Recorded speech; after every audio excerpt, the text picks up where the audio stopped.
All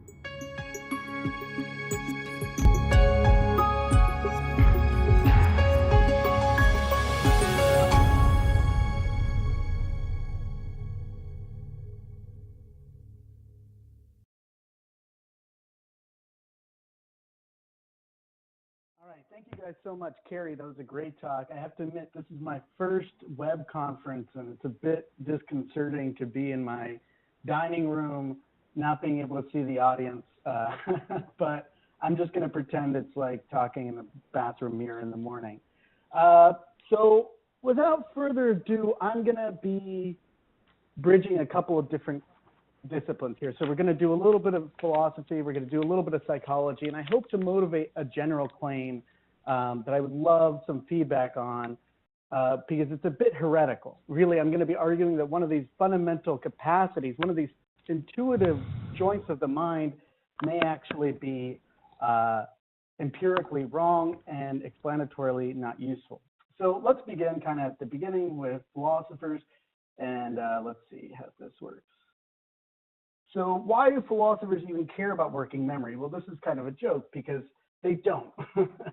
So in general, I think it's only been recently since you have Carruthers and other people actually importing working memory as a construct into their theories of the mind. And this goes back to Jesse Prince and even Jennifer Nagel and her accounts of reasoning. But otherwise, I think philosophers have a very not naive view, but a more simplistic view of working memory, and they consider it to be theoretical psychology, not their domain. But I want to make a small argument to the effect that we've had this as a pre-theoretical notion in philosophy of mind for a really long time. And this goes back even before people like Fodor and so forth. I mean, even before the contemporary discussion with Carruthers. And I think this connects to the fact that philosophers care about central cognition. And that means these kind of robust, flexible capacities that we have to think, to deliberate, to reflect, to reason, and so forth. And these are all tied and baked into the concept of working memory. At least that's what I'm going to claim. So you have people like Fodor with his isomorphic belief fixation process. You also have people like Gareth Evans who talk about their generality constraint. All these ideas kind of pinpoint a view of the mind that Carruthers sums up very nicely, that we have a kind of internal blackboard or internal workspace where thoughts from across the mental economy can come in, be mixed together in such a way, and produce flexible reasoning and thought. And Carruthers actually sums this up really well in an article where he says something like this. It seems then that many philosophers are committed to the view that the mind contains a central workspace within which concepts can be freely combined with one another, and which attitudes of all types can become active, engaging with one another and with systems of inference and decision-making.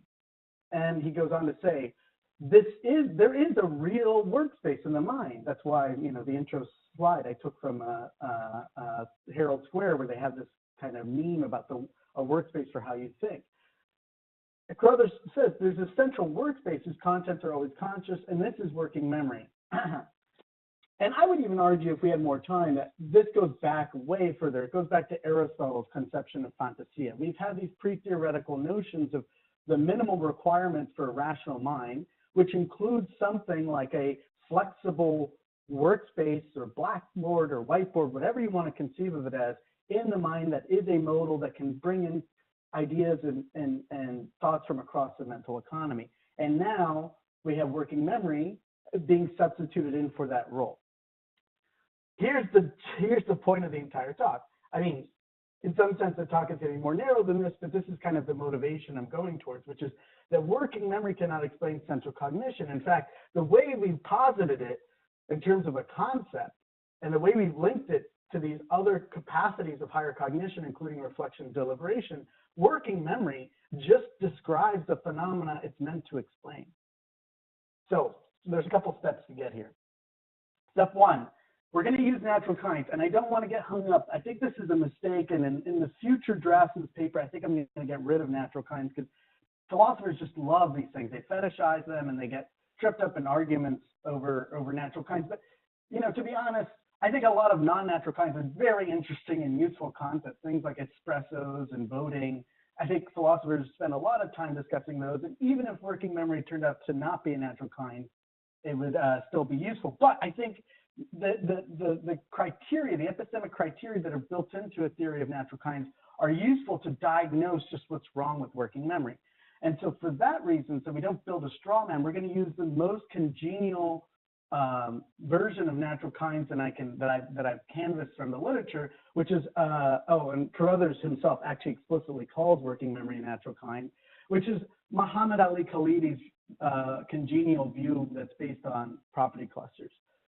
So to summarize, and this is a bit glib, but it is a very congenial view where natural kinds are associated with a network of causal and determinate properties that reliably generate a rich set of effects, which then ground the generalizations that kind terms feature in, allowing us to predict and explain the relevant phenomena at hand. This is a very low bar, right? You just have to have some causal properties that have fixed values that group together in ways that they can reliably predict and explain behavior. All right. But I want to kind of isolate on some of these points. So particularly for this talk, what are determinate properties? Now, this is kind of almost a semantic question, but I think it's a relevant point. Determinable properties are ones that range over a set of values. Determinate properties have a particular fixed value. And Khalidi believes that it's the fixed values of these properties that group together in a causal network that then reliably project and generalize to the phenomena and the predicates that we wish to explain. So, for example, if you have a determinable set, so you have, for example, the set of all things with mass, you can't really project that informatively from that set. That is to say, you can't say much, you can't generalize much from the set of all things that have mass besides saying something like, they can't travel the speed of light, they are equivalent to some finite amount of energy and so forth, right? Not very informative in terms of explaining things. Instead, you have to fix the value. So what can you say about things that have 10 kilograms of mass? And that you can actually say certain things like how, on a certain gravitational well, how fast it will fall. You can say how bad it will hurt if you get hit with it. You can talk about volumes and pressures, and you can start to integrate such a value and ramify it through your scientific apparatus, right? And you can start to see and predict how these things will behave. So to summarize then, if you have something like gold, right, classic natural kind, the set of things that are gold are going to have determinate properties like atomic mass and weight, which are different. And these determinate properties are going to then project to other predicates, such as its melting point and its density. And those stable projections are going to generalize to support a network of generalizations that allow us to predict and explain the behavior of things that are gold or have gold. Right? Contrast this to kind of a toy case that I've been actually even thinking about doing some XY on, which is the set of things that are breakfast. I was in Germany when I was working on this talk and this summer, and their breakfast is perverse. It's cold cuts. I mean, it really is odd. And so you see, when you have the set of all things that are breakfast, this is a toy example, but you realize that there aren't that many determinable fixed features of what constitutes a breakfast, right? I mean, if I was in Taiwan the other year and it was, basically what I would eat for dinner, right? And some people have breakfast for dinner and some people have dinner for breakfast, like cold pizza. It's a mess. So the point is, some things do not have determinate properties, and when they don't have determinate properties, the set of those things does not project to other predicates aside from kind of conventional or stipulative norms. All right. So let's continue. Step 2. Is working memory a natural kind? Remember, that's the kind of framework that or the epistemic framework that we're dealing with here in order to diagnose the problems. And we might want to ask, what are the relevant properties associated with working memory? This we could talk about for forever, or not forever, but for a good amount of time if you're very bored. And I'm going to kind of abridge a lot of historical journalistic work that I think is actually quite fascinating and relevant if you really want to get into the nitty-gritty of working memory and what it is. But generally, as a refresher, for those who might not remember their 101 psych class or whatever, if you imagine you have somebody, nobody does this anymore, but back 20 years ago, if somebody gave you a number You would have to kind of remember it by reciting it internally, sotto voce in your head, before you could get a notebook to write it down in, right? So somebody gives you a number, and what you have to do is you kind of have to internalize it and kind of keep it alive in your head while that number doesn't exist in your environment as a percept until you can write it down. And this is kind of a toy example to get at this idea that we have a flexible storage for limited amounts of information to keep those percepts alive, or at least available in some sense, when they're no longer present in the environment. So as a way to really abridge it, we're going to go and borrow Baddeley, who's like the godfather of this construct model, which is called the multi-component model. And so Baddeley argues that we have this multi-component 4-part model. Everything in blue here is part of working memory, where it's modality specific. We have visual sketchpad on I guess your left. We have a phonological loop on the right that deals with auditory stimuli. We have a central homuncular executive, which goes back to Carrie's point, that is not adequately discharged, I would argue, that controls these systems. And you have this magical episodic buffer, which does all the amodal or multimodal mixing, right? So it's basically his buffer for consciousness, right? But what is this? I mean, how do we summarize what the hell this is? Well, it's a domain general capacity that enables us to maintain and manipulate information for the service of goals. And I say it's a bridge here because really, if we chart it, we see that there's a general trend towards this fragmentation of this capacity. So originally, in Atkinson and Schifrin's model, which I'll show a little bit later, it was a unitary store. You put everything in there. Baddeley breaks it up, and even newer theories even argue that there might be not just 3 little boxes, but 50 or however many modalities that we might have. So that's already kind of in the background and intuition to argue that this thing isn't a natural kind or won't fit the criteria. Anyhow, so let's take this kind of general concept that we can pull from the literature, that working memory is a domain general capacity that enables us to maintain and manipulate information supporting central cognition. Now here, I'll just highlight that this kind of vague definition frames almost every cognitive psychology paper on working memory's introduction. Usually they do a little bit of lip service to Baddeley.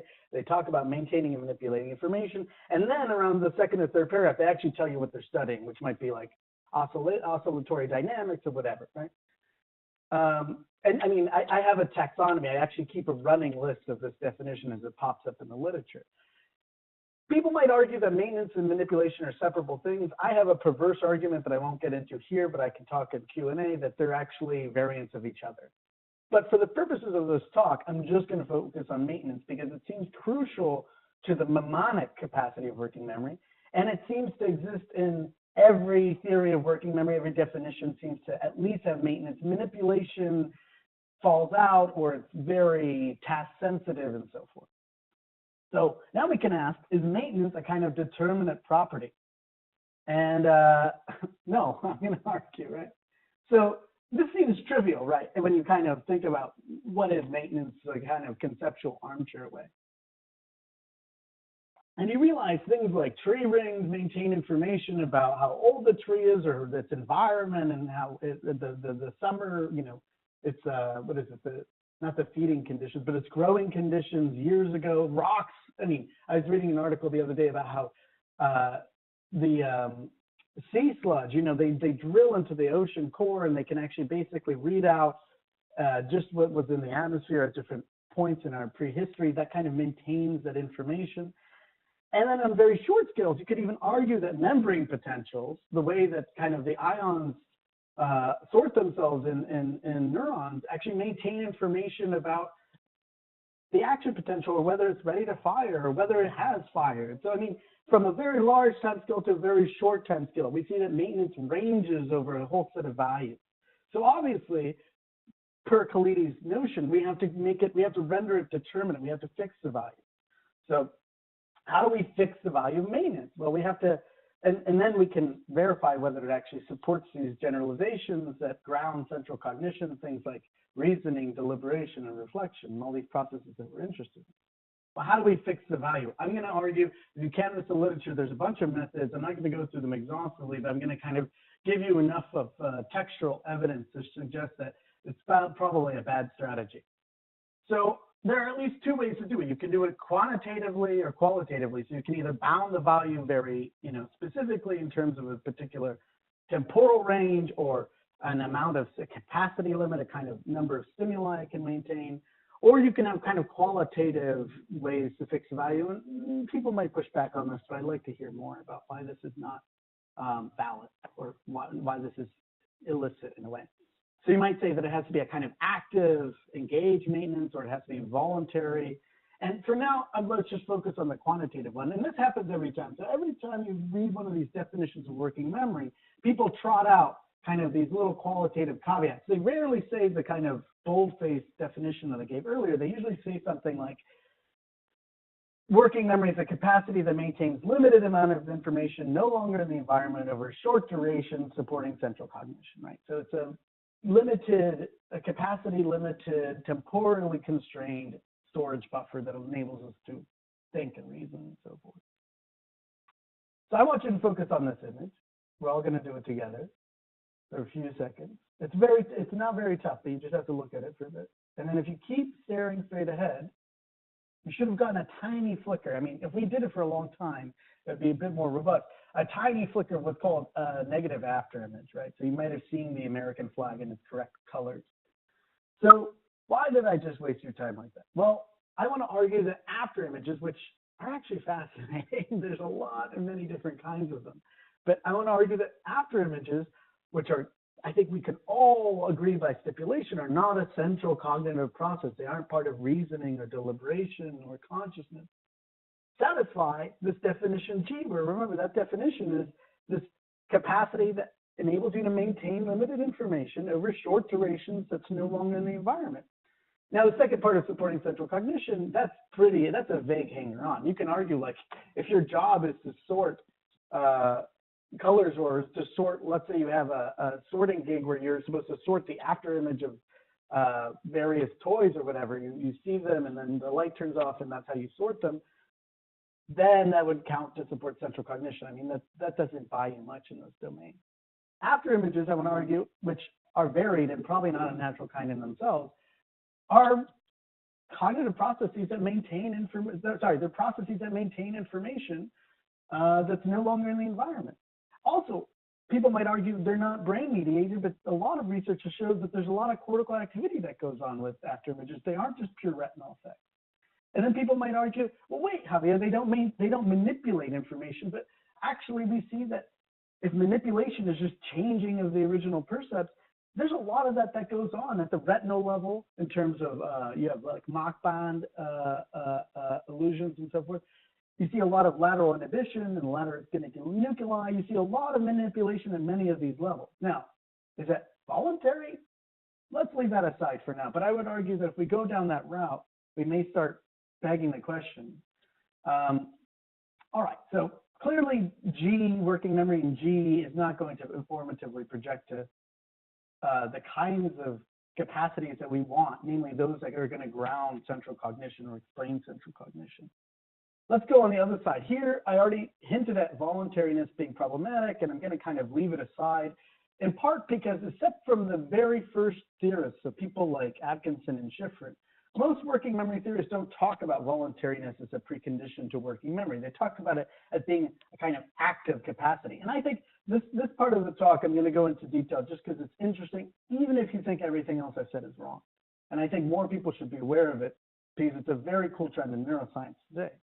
So here's an example. Funahashi, who has a really interesting view and model of working memory, says, which is also influential, says working memory has been described as a system that provides temporary active maintenance of information and also enables that processing of that information. Kind of similar to what we talked about before, but he has this active component. What the hell is activity? I mean, that's an actual good question. I mean, and especially in neuroscience. And I'll argue separately that we don't have a good notion of what activity is. But let's give credit where credit is due. In neuroscience, usually you talk about either electrical activity, so you measure this either through like direct current, like putting an electrode in a rat's head, or through EEG and other measures, or you measure it metabolically, like through PET scans or through fMRI, where you look at blood oxygenation level and you infer basically the more metabolic demands and resources consumed, the more active a given region of cortex is. Now, I want to kind of challenge this view, this assumption that basically activity can only be measured in terms of these electrical or metabolic methods, and that basically this is challenging a view in neuroscience where activity is key to the methodological tools at hand, and that's fine. We can index it. We can say activity sub fMRI, activity sub EEG. But the problem is when you start baking those terms into the theories themselves, and here I'll try to hint at where this is problematic. So there's these things called activity silent paradigms. It's a terrible name, but it's a really cool phenomenon, and I want to spend a little time talking about it. A lot of this work has been pioneered by Brad Postel and some of his students, including, I forget his first name, I think it's Robert, but Louis Peacock. Very cool experiments that they're all doing.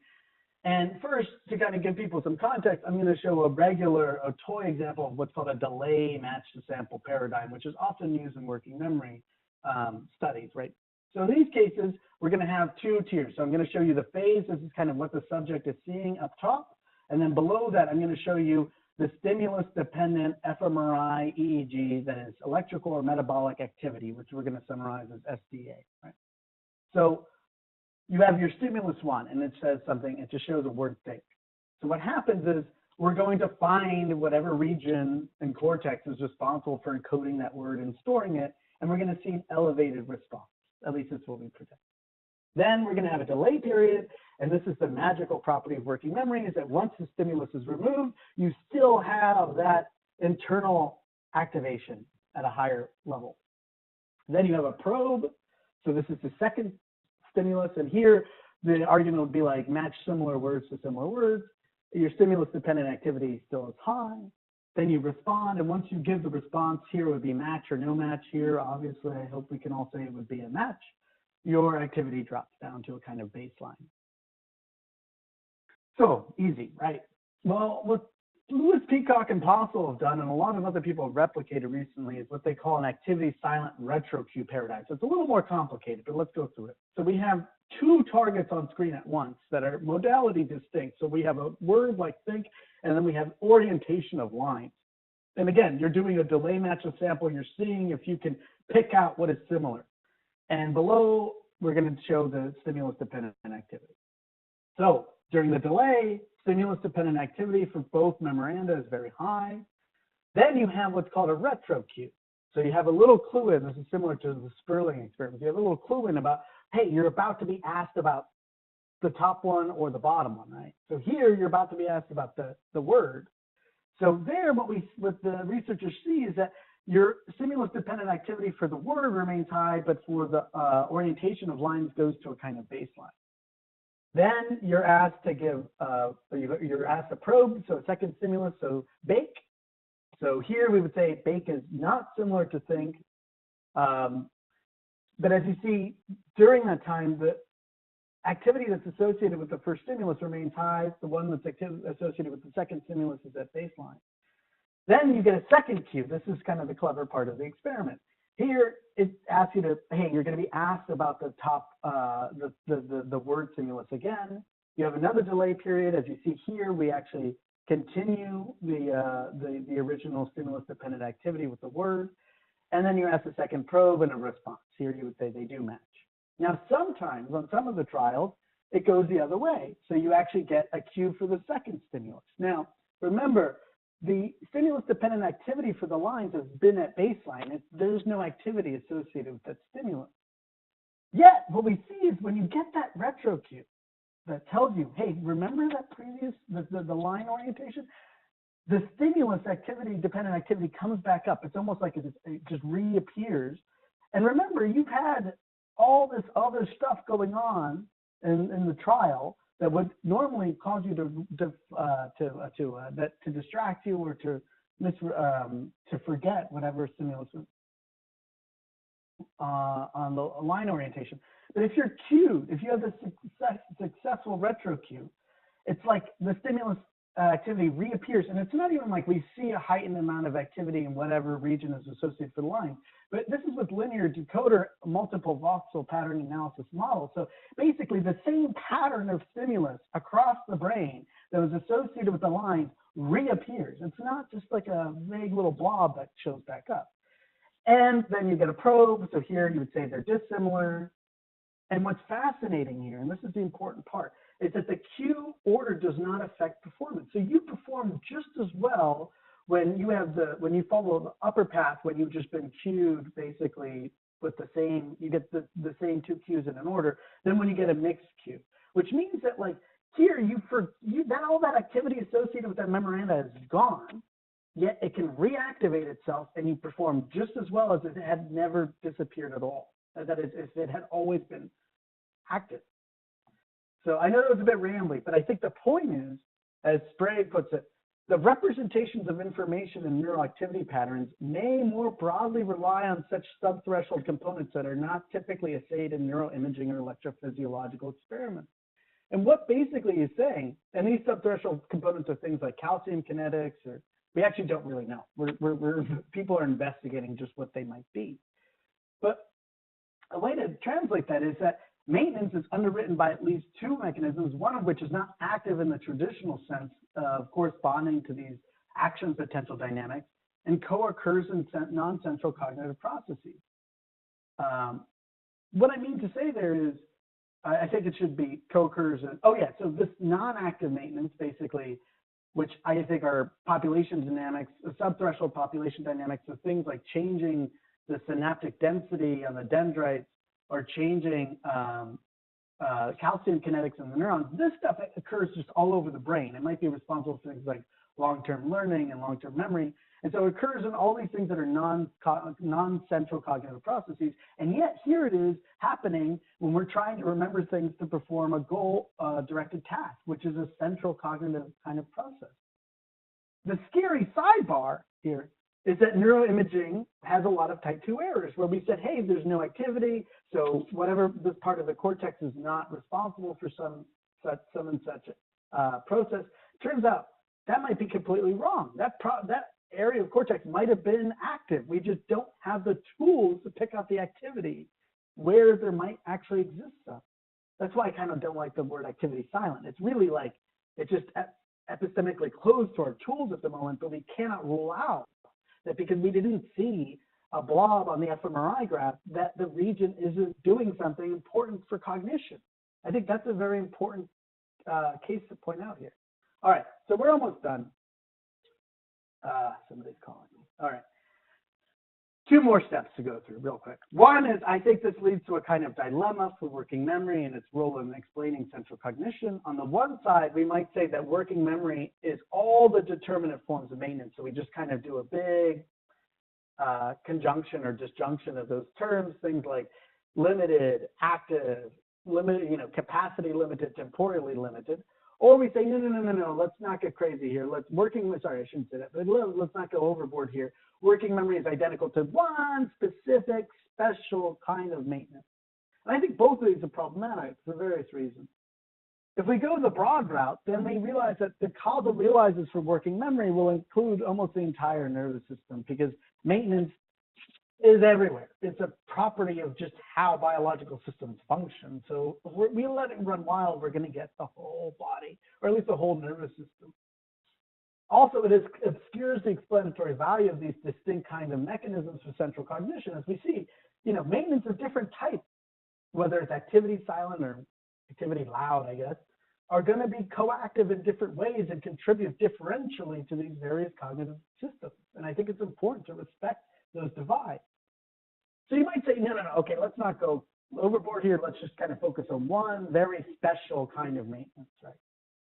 The problem here is, okay, maybe, we could restrict working memory in such a way, but we don't just want any natural kind. If working memory ends up being a very unique kind of maintenance, that's fine. But what we care about, remember to the beginning slide, is we want a natural kind that explains how we can think and deliberate and reason about the world. We want one that explains central cognition. Silent activity states are an example that show there will be many mechanisms that support central cognition. And so that should shy us away from looking for a holy grail, a single one that's going to do most of the work. All right, so I'm going to sum up here with the kind of diagnoses of what's going on. So I promised to show you, this is the first real model that appealed to working memory. And I'm not going to go through it in detail, but basically you see that you have environmental input, you store it in sensory buffers, and then you go from sensory buffers, I don't know if you can see my mouse here, to this thing called the short-term store or working memory, where you can either encode it into long-term memory or you can issue a response output. But here's the important thing. Everything that comes into the environment is mediated by this working memory nonsense before it's issued in behavior. And they call it something like this. Working memory is a system in which decisions are made, problems are solved, and information flow is directed. I mean, that's a lot. So here's a negative review from the time, around like 1976. And I love going in these libraries and opening up some of these old journals where people were actually debating these things before we just assumed that they were, or presumed that they were real. So Craig and Lavin say, Atkinson's view is much more than a simple stage of learning. It is the control center for all cognitive activity. Now that's true. I mean, look, yeah, in order to go from perception to action, you have to go through this thing called working memory. And that seems a bit like too much to give one capacitor. 46 years later, I'm going to say that we have an ossification of error. So here's Christopher All China's paper. He wrote it with John Dylan Hayes over in Berlin. Very cool stuff. You should all read it. Basically, they show that almost any region that is responsible in creating a representation can also maintain that representation. So it looks like working memory is just everywhere. And they sum up with this beautiful quote. They say, we suggest that working memory is better characterized as a distributed network that gradually transforms sensory information towards an appropriate behavioral response across a temporal delay. Now, that's 46 years later, and we have the same thing. Working memory is just this middle thing that takes us from perception to behavior. It is just cognition, and that seems a very dangerous position to be in 46 years later. So there's some unfinished business. How did we get here? Where do we go? And what happens to things that depend on the theory of working memory? I'm happy to talk about all of them, but I think I'm out of time, so I'm just going to end with